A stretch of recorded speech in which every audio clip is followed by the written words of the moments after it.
with Jenna.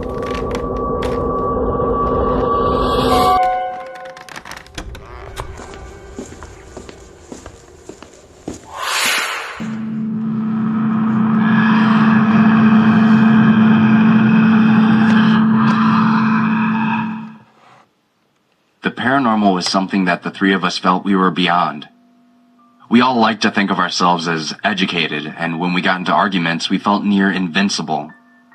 But when Martin insisted we mess around with his older brother's laptop full of occult pictures and documents, the three of us decided to meet up in John's basement, our usual hangout spot.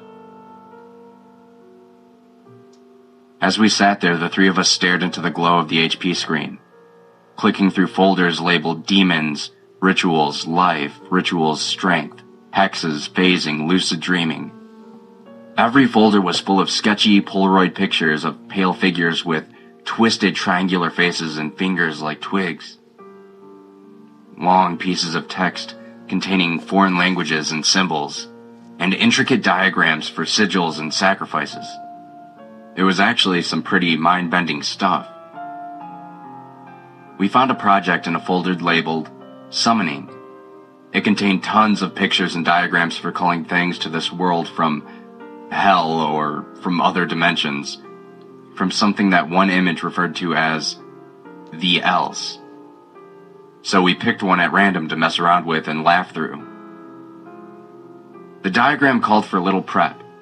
We needed only light some incense and say some incantations, all in some language that none of us had ever heard of.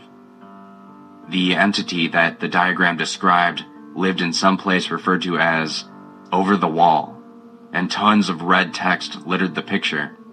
It all warned of dealing with the entity, of its numerous powers, and it included short accounts of lives it had ruined, including a pretty sick one about a woman whose guts it had removed and played with, and a few more involving figures without eyes wandering the scene of the summoning. The thing was a curious being, but impatient. It liked stalking us humans, watching, observing, before it grew more malicious, started taking us, experimenting on us, driving us to do things for it, seeing what made us beg or cry or bleed. We got everything set up and John volunteered to read off the screen.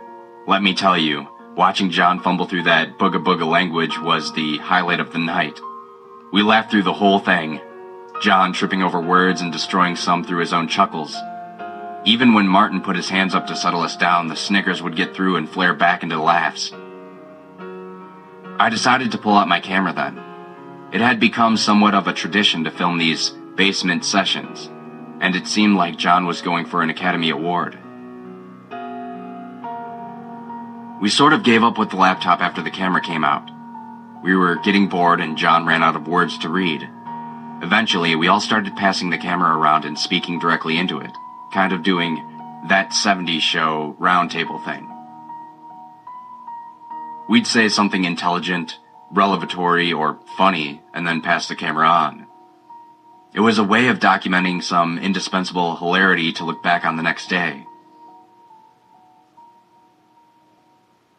The night passed quickly. I remember turning on the TV, and at some point Martin and I packed up the laptop and walked back to his house so John could pass out on his couch. But events leaked in and out of memory after that night in question. The next morning, I woke up to find my phone full of unread texts and missed calls from John. The gist of the messages was, "Get over here now." And the voice delivering the voicemails wasn't that of an easygoing 17-year-old. He spoke in unconnected short clips, a lopsided train of thought. I found it. It was supposed to be for fun. In the camera. You need to see. Just get over here, please. John sounded completely frantic, almost possessed.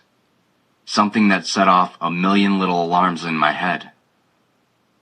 I went to find Martin, who had also gotten a phone full of messages, and we returned to John's house. We found him upstairs in the TV room.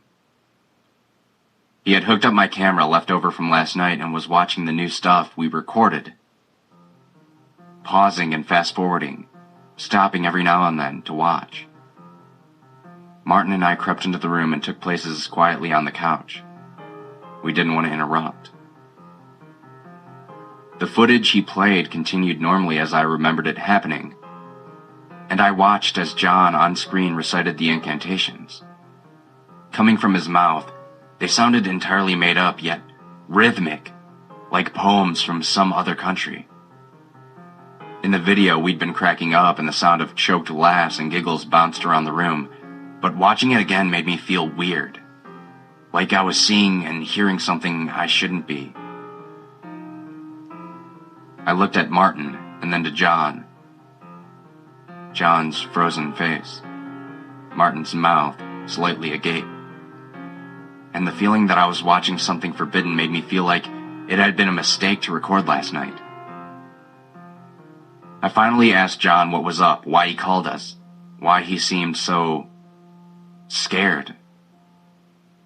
And he gave a cold answer, a knowing answer. Keep watching. So we did.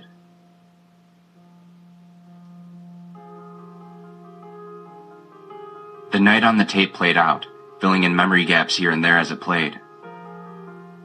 It ran to the point where we started talking into the camera and passing it around. John looked as though he'd snap on either of us at any moment, so I didn't dare ask what we were looking for.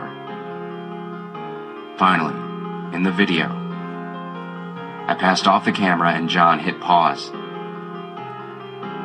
Do you see it? John slowly turned to look at us, almost accusingly, between where Martin and I were watching and the screen itself.